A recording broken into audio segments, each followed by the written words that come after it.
Sir बड़ी अजीब बात है, लाश कैसे गायब हो सकती है? आसपास अच्छे से चेक करो, देखो कुछ मिलता है क्या।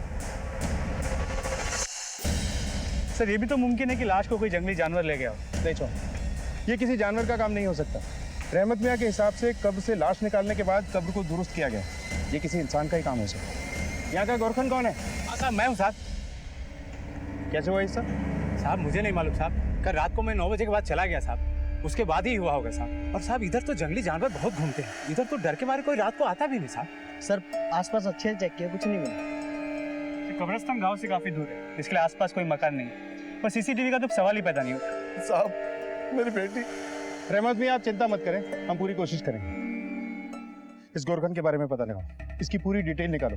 अब हमें रुखसार की मौत के बारे में भी पता करना होगा कि वाकई वो किसी बीमारी से मरी है या वजह कुछ। के पिता रहमत मियाँ ने पुलिस के सामने इंसाफ के लिए पुकार बुलंद की थी। मेरी बेटी की लाश ढूंढ दीजिए साहब। पुलिस के सामने एक ऐसा अनोखा और चुनौती भरा केस था जहां एक लाश को गायब करने वाले को खोज निकालना था।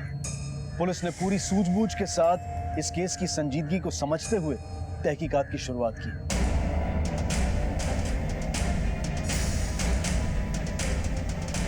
सर हुआ क्या ये तो बताइए। क्या हुआ? पूरे घर की तलाशी लो। क्यों? क्या हुआ ये तो आप हमें बताएंगे। रुखसार की मौत कैसे हुई? सर 3 साल हुए थे शादी को, उसके बच्चा नहीं ठहर रहा था तो डिप्रेशन की शिकार हो गई।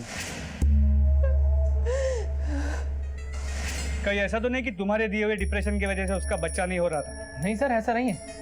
उसका इलाज तो शहर की सबसे बड़ी general physician doctor Sunita Narang से चल रहा था। डॉक्टर ने उसको टेंशन लेने से मना किया था, लेकिन वो डिप्रेशन से उभर ही नहीं पाई। और अगर रुखसार इतनी ही बीमार थी, उसे अस्पताल में एडमिट क्यों नहीं किया? यहाँ घर पे रख के उसकी मौत का इंतजार कर रहे थे। उसे उसके माँ बाप के घर भी भेज सकते थे, और इतना ही नहीं तो उनके आने से पहले उसे दफन भी कर दिया, उनका इंतजार भी नहीं किया। दरअसल रुखसार हॉस्पिटल में एडमिट होना ही नहीं चाहती थी और ना ही अपने माँ बाप के घर जाना चाहती थी, और जब लेने आते थे तो उनको मना कर देती थी। कहती थी कि डोली में बैठकर आई हूँ तो जनाजे में ही निकलूंगी। अब बताइए साहब, अब अचानक मर गई। हमने उसके माँ बाप को भी इत्तला किया था, वो लोग वक्त पर नहीं आए साहब। अब लाश को लेकर कब तक बैठे रहते, हमने उसको दफना दिया। इसका मतलब ये तो नहीं साहब कि हमने कुछ कर दिया। रुखसार की लाश कब्रिस्तान से गायब है। और तुम तो सुबह जियारत के लिए भी नहीं गए। कहीं ऐसा तो नहीं कि उसकी लाश के गायब होने में तुम दोनों का ही हाथ है, ताकि सच्चाई से पर्दा ना उठ जाए? सर मैं जियारत के लिए जाने वाला था। अभी इस वक्त? साहब तो जिंदा रहकर हमारे लिए किसी काम की नहीं तो लाश का हम क्या करेंगे साहब? अब जाइए, आप उसे ढूंढिए कहीं। वो तो हम पता कर ही लेंगे, लेकिन अगर ये पता चलता है कि इस सब में आप दोनों का हाथ है, तो बाकी की जिंदगी तो आप पक्का जेल में काटोगे, और बची हुई जिंदगी आप डिप्रेशन में बिताओगे। रुखसार की डेथ सर्टिफिकेट दिखाइए।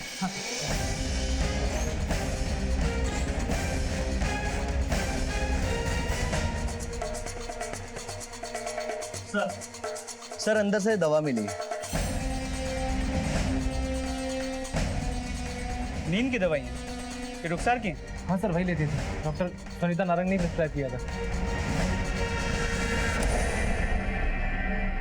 सर रुखसार के ससुराल वाले जैसे दिखते हैं वैसे है नहीं, जरूर कुछ छुपा रहे हैं। ऐसा तुम्हें क्यों लगता है? सर रुखसार को बच्चा ना होने की वजह से उसकी सास मुमताज उससे हमेशा नाराज रहती, और इसीलिए रुखसार डिप्रेशन में थी, नींद की गोलियां भी ले रही। उसका ट्रीटमेंट डॉक्टर सुनीता नारंग के पास चल रहा था। सर ये रुखसार की मेडिकल रिपोर्ट।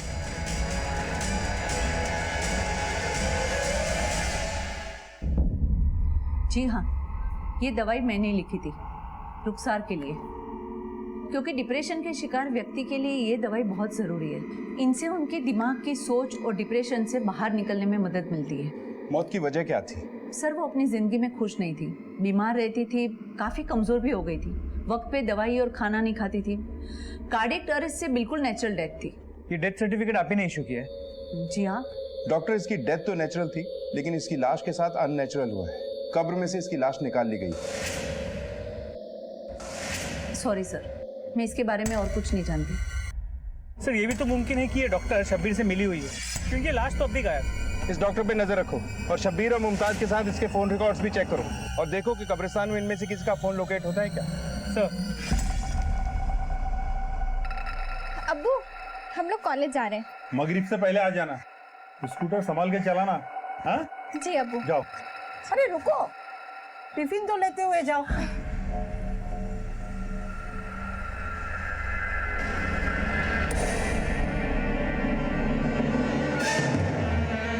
सर मुमकिन है कि रुखसार की लाश कब्रिस्तान के बाहर गई ना हो, उसे एक कब्र से खोद के दूसरे कब्र में दफन कर दिया गया ताकि उसकी मौत का राज बाहर निकल ना सके। और इस सब में वो गोरकन चौकीदार महमूद भी शामिल हो सकता है, क्योंकि एक आम आदमी के लिए अकेले कब्र खोदना बड़ा मुश्किल काम है। चौहान, इस कब्रिस्तान को एक बार फिर से चेक करते हैं, देखते हैं कि क्या वहां कोई नई कब्र है या कोई ऐसी जगह जिसे अभी अभी खोदा गया हो।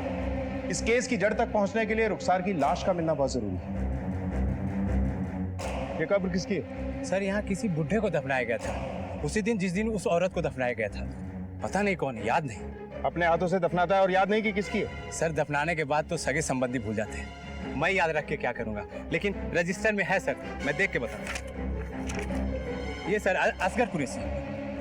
पता करो कि ये एंट्री सही है या फेक बनाई गई है। कोई असगर कुरैशी नाम का आदमी मरा भी था या नहीं, और रुखसार के घर वालों को बुलाओ, कहीं कोई इन्फॉर्मेशन हमसे मिस ना हो जाए। और इस महमूद पे भी नजर रखो। सर, सारी सच्चाई बॉडी के हाथ में आने के बाद ही सामने आ पाएगी। हमें खोज तेज करनी होगी। आप यकीन कीजिए साहब, रुखसार की ससुराल वालों ने उसे तड़पा तड़पा के मारा, और ये लाश भी उन्होंने ही गायब की है सबूत मिटाने के लिए, ताकि आप लोग उन लोगों तक ना पहुंच सके। ये भी तो हो सकता है कि रुखसार की लाश गायब करने में शब्बीर और मुमताज का हाथ हो ही ना। क्या शादी से पहले रुखसार का किसी के साथ अफेयर था या कोई दुश्मनी? हाँ साहब, एक दुश्मन हो सकता है, फैजल। वो अक्सर रुखसार के पीछे पड़ा रहता था। जब रुखसार की शादी मैंने शब्बीर से की और वो विदा होकर शाहपुर आ गई थी, तब से फैजल भी गायब था। तकरीबन 3 साल बाद मुझे वो रुखसार की कब्र पे उस वक्त दिखा जब लोग उसे दफन करके जा चुके थे। मेरी बच्ची कहाँ चली गई तू छोड़ के? तू क्या कर रहा है यहाँ? आपने मेरे और उस्ताद के बीच में जो दीवारें खड़ी करनी थी कर ली, पर अब वो मरकर मिट्टी में मिल चुकी है। अब उस पर मेरा बराबर का हक है। अब ना तो आपकी नाराजगी मुझे रोक सकती है और ना ही रुखसार की कस्में। रहमत जी, ये फैसल के बारे में जरा खुल के बताइए। ये फैसल अताउल्ला का बेटा है जो सूदखोरी का काम करता है। साहब, ये फैजल की नजर एक बार रुखसार पर पड़ गई थी। वो आते जाते उसके पीछे पड़ा रहता था। और हिम्मत तो देखिए साहब, एक बार अकेले ही रुखसार का हाथ मांगने के लिए मेरे घर आ गया हो। चलो चलो निकलो यहाँ से। सोच भी कैसे लिया कि मैं अपनी बेटी का रिश्ता तुझे से सूदखोर की औलाद से कर दूंगा? आप मेरे और रुखसार के प्यार के बीच मेरे अब्बू को क्यों ला रहे हैं? सूद वो खाते हैं, मैं नहीं। जिस घर में हराम रोजी आती है उसका निवाला घर के हर इंसान के पेट में जाता है, और मैं अपनी बेटी को ऐसे घर में भेजकर उसका ईमान खराब नहीं करना चाहता। आप जो कहेंगे मैं वो करूंगा। रुखसार को मुझसे दूर मत कीजिए। दूर हो गई है वो। मेरी बात कान खोल के सुन लो, मैंने उसका रिश्ता शाहपुर में तय कर दिया है। अब अपने दिलो दिमाग से उसका ख्याल निकाल दो। रुखसार मेरी रूह में बसती है, मैं भी देखता हूँ कि आप उससे मुझे कैसे अलग करते हैं। मैं उसे हर कीमत पर हासिल करके रहूंगा। क्या आपकी बेटी भी उससे प्यार करती थी? शायद, लेकिन मेरी बेटी कभी मेरे फैसले के खिलाफ नहीं जाती। आप फैसल का स्केच बनवा दीजिए, शायद फैसल से हमें इस केस की गुत्थी सुलझाने में मदद मिले। फैजल का नाम सामने आते ही इस केस ने एक नई करवट ली, लेकिन सवाल अब भी यही था कि एक लाश को गायब करने के पीछे किसी का क्या मकसद हो सकता है। पुलिस हर पहलू, हर सिरे को टटोल रही थी। शब्बीर और रुखसार के रिश्ते में कुछ तो गड़बड़ था। हमें पानी देना एक गिलास।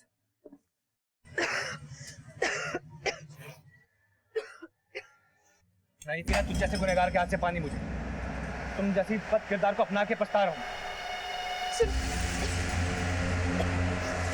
सर, गांव वालों से मिली जुली इंफॉर्मेशन मिली, लेकिन इतना तय है कि आपके रिश्ते खराब।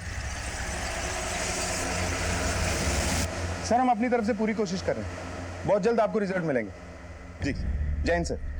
सर, फैजल का स्केच। हो सकता है रुखसार की मोहब्बत इस फैजल के दिल से निकली नहीं होगी। रहमत अली ने इन दोनों के प्यार को खत्म कर दिया। इसी वजह से रुखसार अपने माँ बाप से नाराज हो गई और उसने उन्हें अपनी बीमारी पर भी नहीं बुलाया, ना खुद ही वहां गई। खैर, फैजल के स्केच को सर्कुलेट कराओ और इसकी तलाश तेज कर दो। जी सर। चौहान, हम किसी भी एंगल को नजरअंदाज नहीं कर सकते, और मुमताज और शब्बीर पे भी नजर रखो, क्योंकि मुजरिम तफ्तीश का सुराग लेने की कोई ना कोई गलती जरूर करता है। मैंने कोई जवान ववान नहीं दी थी, तुमने अपनी मन में कहानियां बना ली। देखो जाकिर मियां, सबसे पहली बात तो यह है कि मेरी बेटियां पढ़ाई पूरी करेगी, और रही बात शादी की तो भूल जाओ, क्योंकि मेरी बेटियां शादी के लिए तैयार नहीं है, समझे? अरे चचा, कहाँ लड़कियों बातों पड़े हो? अरे इनका निकाह करो और अपना फर्ज अदा करो। एक बार में बात समझ नहीं आती क्या? चलो निकलो यहाँ से। अपने शोहर से तो ऐसे बात करता है। माजिद मियाँ, अच्छी इज्जत दे रहे हो आप हमें। ये तमाचा तुझे बहुत महंगा पड़ेगा। निकलो यहाँ से वरना और मारूंगी।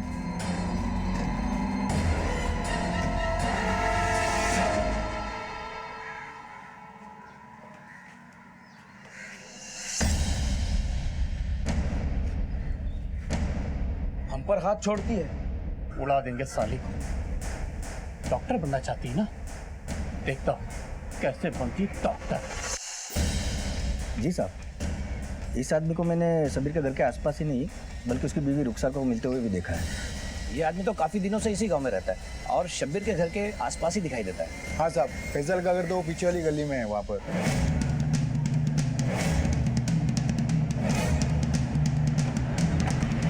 साला है, पास पड़ोस में पूछताछ करो फैजल के बारे में। जी साहब कहिए। ये फैजल यहीं रहता है? जी साहब, ये मेरा ही घर है और ये फैजल लगभग 3 साल से यहीं किराए पर रहता था। अभी 3 दिन पहले बिना बताए कहीं चला गया।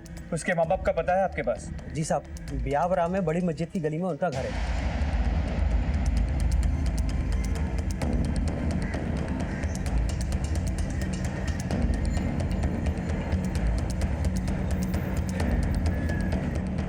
एक मिनट, ये फैजल के माँ बाप यही रहते हैं ना? सर 2 दिन से कहीं गए हैं, हमें कुछ बताया नहीं। चलो पांडे, एक खबरी को इनके घर पे नजर रखने को बोलो।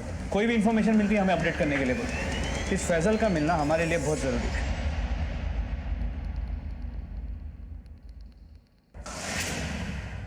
हम जानते हैं कि आप हमसे नाराज हैं, लेकिन ये जो बदचलनी का इल्जाम आपने हम पर लगाया है, ये हमें अंदर ही अंदर से खाए जा रहा है।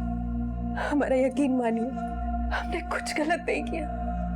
हम मानते हैं कि हम आपको औलाद का सुख नहीं दे सके। हमारे मरने के बाद हम चाहते हैं कि आप फिर से निकाह कर लें, लेकिन हमारी एक ही अर्ज है, जब तक हम जिंदा हैं हमें घर से मत निकालिए।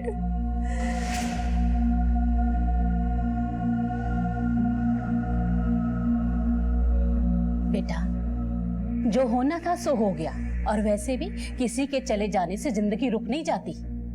ये देख, मैंने तेरी लड़की देखी है। सर, हमें शब्बीर, मुमताज और महमूद से अब तक कुछ नहीं मिला, और फैजल भी कहीं नजर नहीं आता। हमने सभी जगहों पे हमारी खबरी फैलाए हुए हैं। चौहान मुजरिम दौड़ते दौड़ते ये सोचने लगता है कि वो बहुत दूर निकला है और लापरवाह हो जाता है, और कोई ना कोई ऐसी गलती कर बैठता है कि सीधा कानून के शिकंजे में होता है। सर एक मिनट। हेलो, ठीक है, हम अभी आते हैं।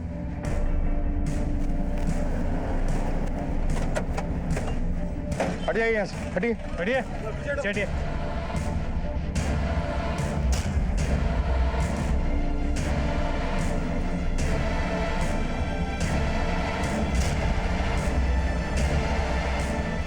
सर, ये मर चुकी है। सर ये जिंदा है। फौरन एम्बुलेंस को बुलाओ। लगता है हिट एंड रन का केस।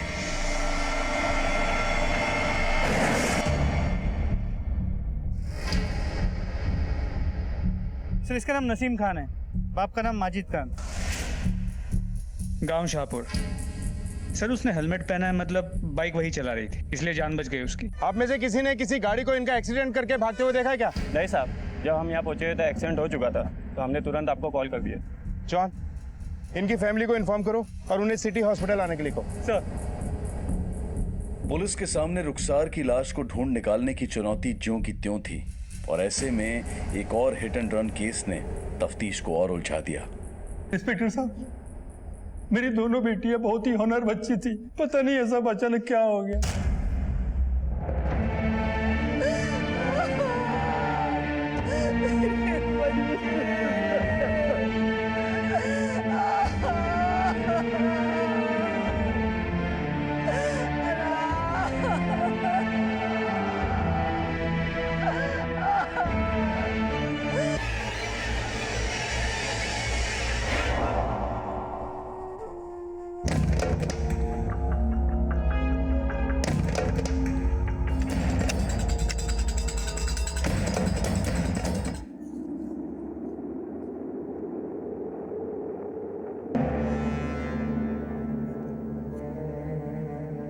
ये कवर किसने खोदा?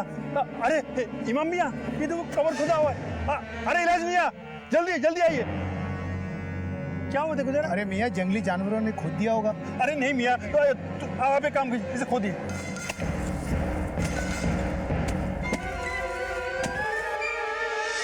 मेरी बच्ची की लाश कहाँ गई?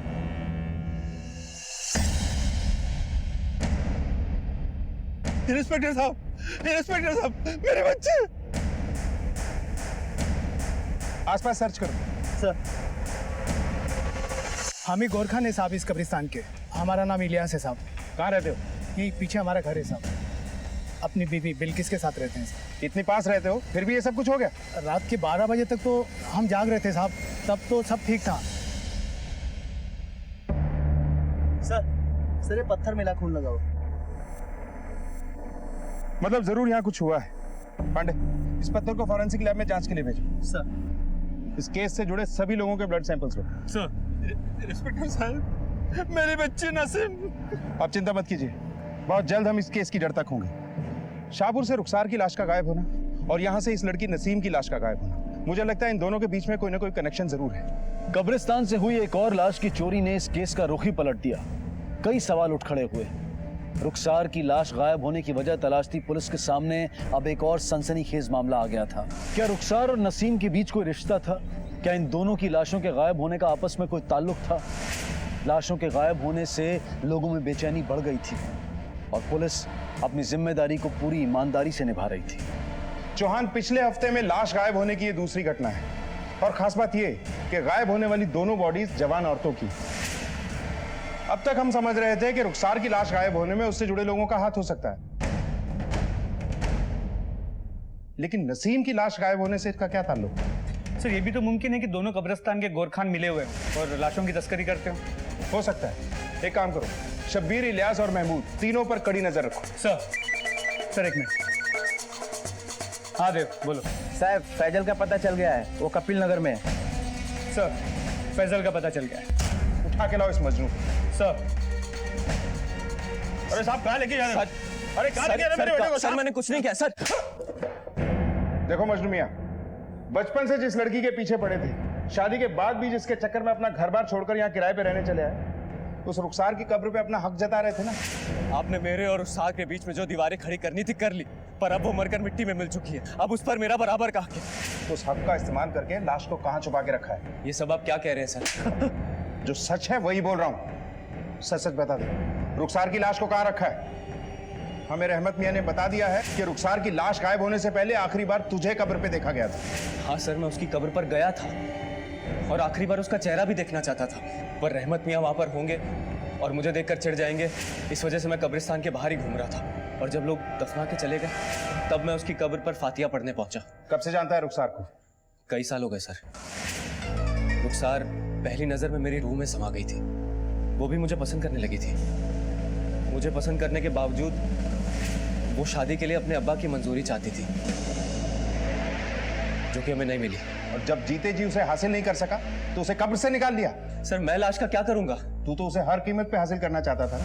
रुखसार मेरी रूह में बसती है। मैं भी देखता हूँ कि आप उससे मुझे कैसे अलग करते हैं। मैं उसे हर कीमत पर हासिल करके रहूं।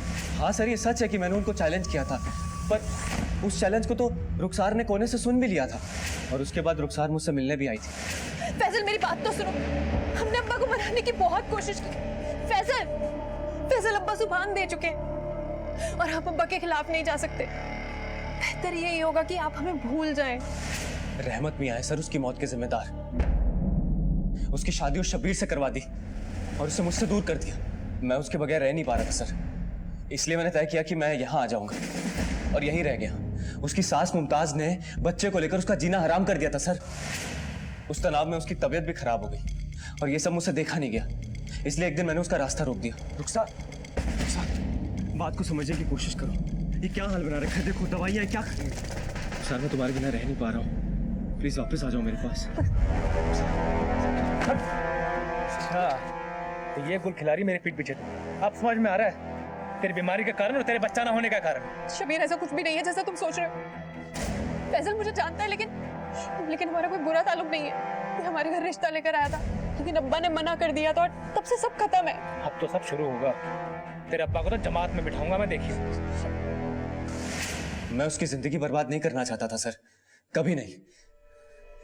लेकिन उस दिन के बाद से उसके शौहर ने उसका जीना आराम कर दिया होगा और वो बेचारी घुट घुट कर मर गई। तेरी कहानी में कितनी सच्चाई है और कितनी मिलावट, ये तो हम पता लगा ही लेंगे। है ये बता, इन लड़कियों को जानता है? नहीं सर। जब तक तेरी ये कहानी सच साबित नहीं हो जाती, इस गांव को छोड़कर कहीं मत जाना।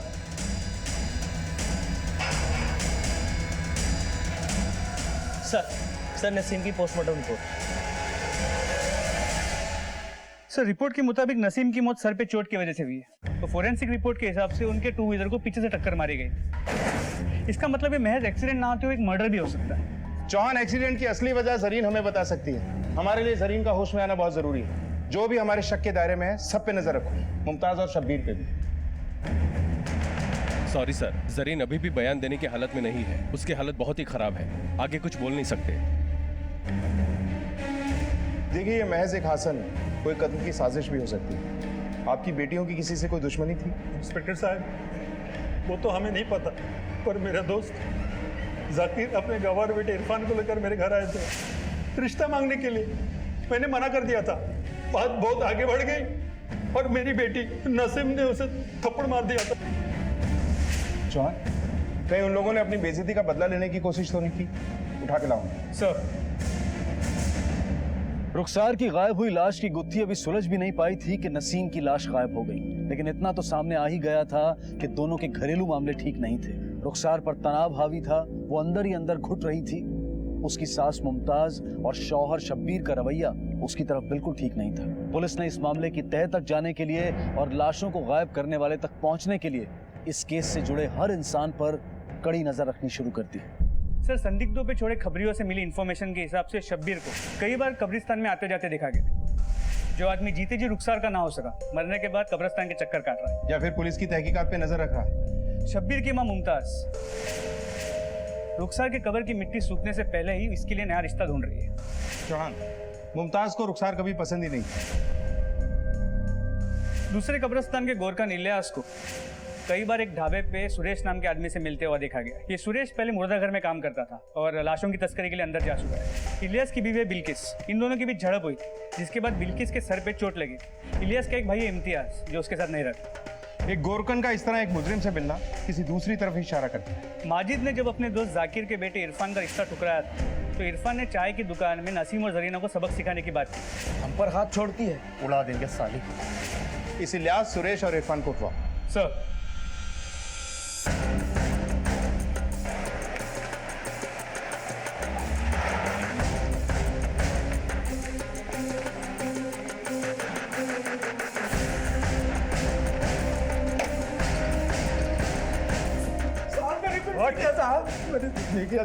बता, कहाँ गायब की लाशें?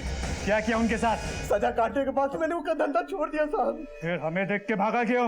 जेल से छूटने के बाद मुझे कोई काम नहीं दे रहा था, इसलिए मैंने सट्टे का धंधा शुरू कर दिया साहब। सच बता। मैंने कुछ नहीं किया साहब, मुझे माफ कर दो। इसका ब्लड सैंपल ले लो। मैं सट्टा लगाने जाता था साहब। देख, सच सच बता दे, वरना तेरे लिए ठीक नहीं होगा। मैं सच कह रहा हूँ साहब। सर, इसकी बीवी भी गायब है। कहाँ है तेरी बीवी? क्या किया उसके साथ? मार दिया उसे भी? नहीं साहब, सट्टे को लेकर उसका और मेरा झगड़ा हुआ था साहब, तो मैंने उसे मारा था, तो वो अपनी अम्मी के पास चले गई गुस्से में साहब। कहाँ रहती हो? एड्रेस बता उसका, ब्लड सैंपल लो इसका। सर, उसे नसीम ने सबके सामने मुझे थप्पड़ मार दिया था। वो बेइज्जती मुझसे बर्दाश्त नहीं हुई, इसीलिए मैंने उस दिन उसको धमकी दे दी। सर, हम लोग बहुत सीधे साधे लोग हैं सर। सर, हम लोग तो बस खेती बाड़ी करते हैं सर, हम किसान लोग हैं, और उस रात तो हम लोग हमारे खेत पर ही थे। चाहे तो आप पता कर लो किसी से भी। ब्लड सैंपल्स लो इन दोनों के। साहब, क्या हुआ? कुछ पता चला रुखसार का? साहब, और मेरी बच्ची नसीम का कुछ पता चला? देखिए माजिद जी और रहमत जी, हम अपनी तरफ से पूरी कोशिश कर रहे हैं। बहुत जल्द इस घिनौने अपराध का पर्दाफाश हो जाएगा। फिलहाल आप जाइए, जैसे ही कुछ पता चलेगा आपको इत्तला करेंगे। सर, इलियास की बीवी बिल्किस को ले आई है। हाँ साहब, मेरे शौहर ने ही मुझे चोटें दी हैं। कहाँ हुआ था ये झगड़ा? घर में ही साहब। हमें नसीम की कब्र के पास तुम्हारे खून के निशान मिले। हमें गुमराह करने की कोशिश मत करो, जो भी सच है बता दो। साहब, मैंने आपको सब कुछ सच सच बताया है। कब्र के पास जिसका भी खून है मुझे नहीं पता वो किसका है। ठीक है, पता चल जाएगा। इनके ब्लड सैंपल्स लो। सर, अस्पताल से फोन आया था, नसीम की बहन जरीना ने दम तोड़ दिया। इस लड़की से बड़ी उम्मीद थी। खैर, फैजल, इरफान, शब्बीर, इलियास, बिल्किस और महमूद, इन सब के ब्लड सैंपल्स को लैब में भेजो और तुरंत रिपोर्ट मंगवाओ। सर, हमारा शक सही निकला। पत्थर पे लगा हुआ खून सभी सस्पेक्ट्स में से एक से मैच करता है और वो है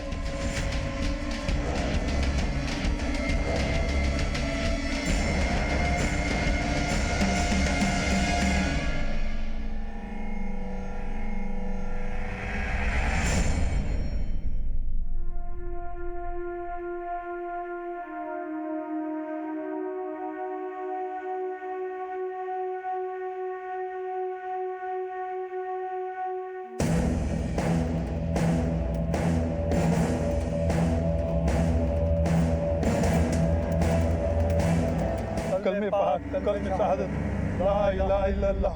रुकिए रुकिए नवाज भाई, इस जनाजे को नीचे रखिए।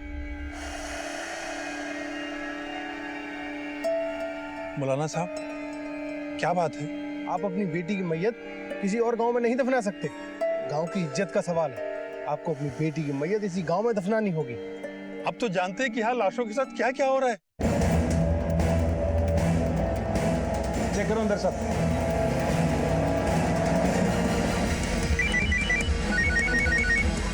हेलो, क्या? ठीक है, हम अभी आते हैं। सर, गांव में जरीना को दफनाने को लेकर हंगामा हो गया। चलो।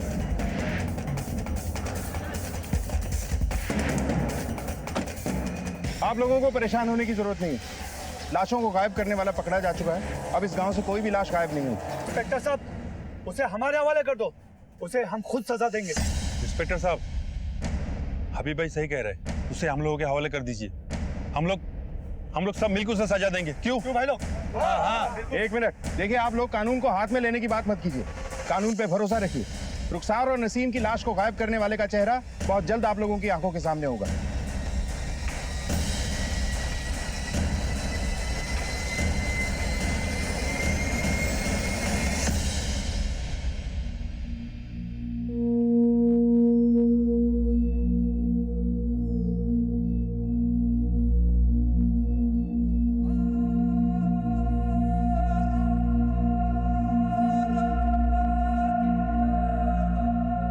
पुलिस ने दावा तो कर दिया था कि लाशें गायब करने वाला मुजरिम पकड़ा गया है, लेकिन क्या वो वाकई सही दिशा में जा रहे थे? क्या इतना संगीन जुर्म करने वाला मुजरिम उनके हाथ लग चुका था? आने वाली सुबह क्या पैगाम लेकर आएगी, ये कोई नहीं जानता था।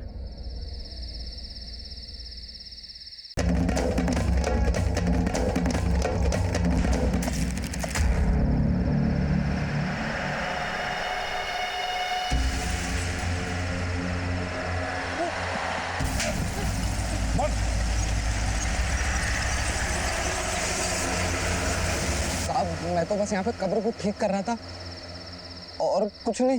झूठ मत बोल, तेरी भाभी ने हमें सब बता दिया है।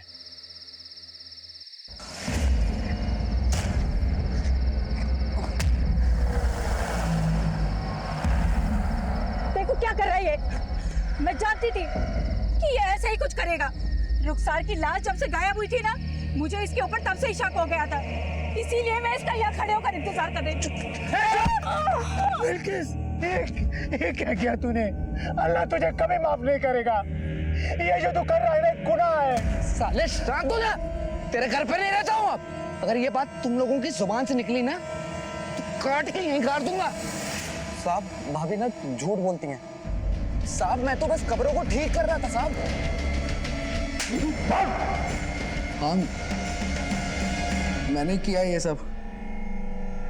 सर, 1 साल पहले तक मैं अपने भाई इलियास के साथ उसी के घर पे रहता था।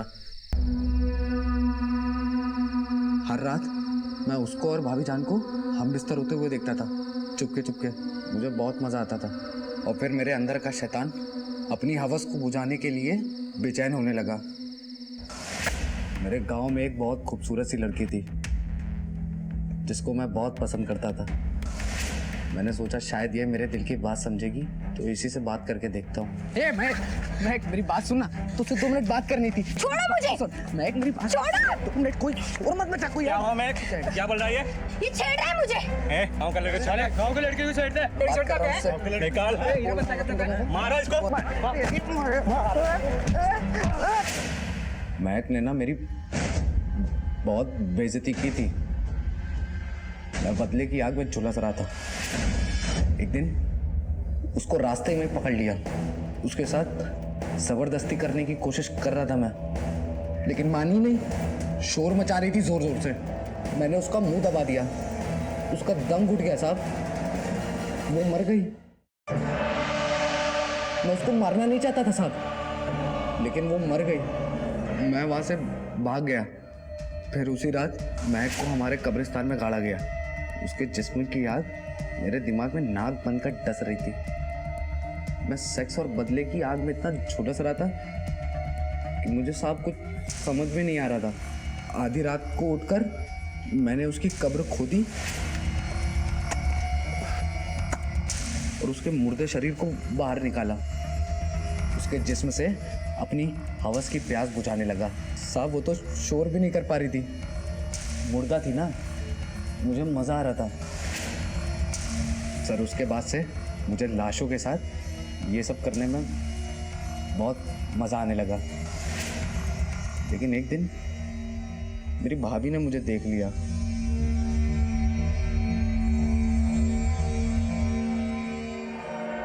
निकल, इंसानियत को शर्मसार किया है तूने। अल्लाह तुझे कभी माफ नहीं करेगा। देखो, बोलने से कुछ नहीं होगा। या तो ये इस घर में रहेगा या मैं रहूंगी। तुम क्यों जाओगी?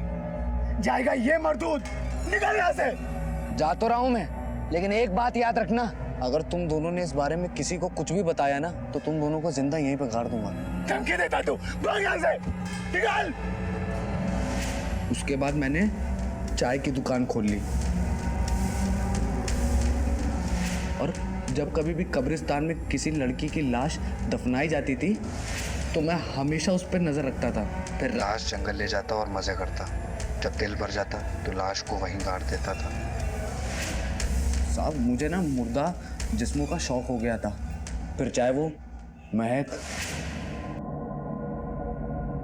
रुखसार और नसीम, और ना जाने सर कितनी मुर्दा लड़कियों के जिस्म मेरी जिंदगी में आए और गए। मतलब नसीम की बॉडी को भी तूने ही गायब किया था? उसे मारा भी तू नहीं था?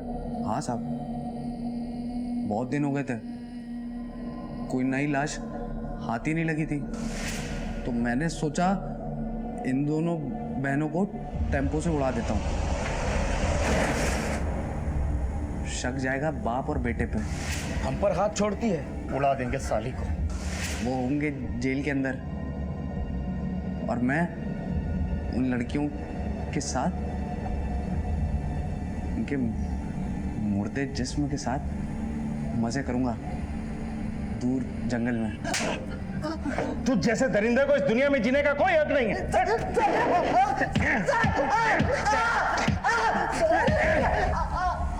छोड़ इसे जेल में।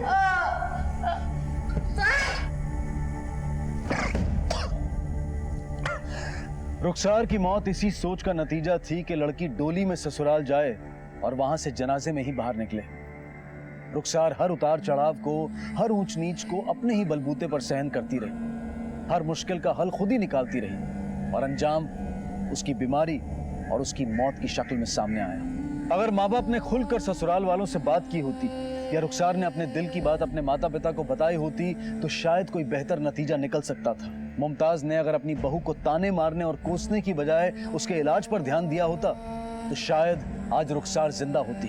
इम्तियाज ने अपने कायरतापूर्ण जुर्म को कबूल करते हुए कई और लाशों को चोरी करने का खुलासा किया। लाशें चोरी करने, उनके साथ बलात्कार करने और महक, नसीम और जरीफ के कत्ल के लिए उसे हिरासत में लिया गया। नेक्रोफीलिया एक ऐसी अवस्था है जिसमें इंसान दरिंदा बन जाता है, मुर्दा जिस्म से अपनी प्यास बुझाता है। ऐसा मुजरिम इस हद तक गिर जाता है कि अपनी हवस को पूरा करने के लिए वो किसी की जान भी ले सकता है। अब मैं अनूप सोनी आपसे विदा लेता हूँ। फिर मुलाकात होगी अगले एपिसोड में एक और चौंका देने वाले केस के साथ। तब तक अपना और अपने परिवार का ख्याल रखें और देखते रहें क्राइम पेट्रोल डायल 100, सबक एक को सीख हम सबको। जय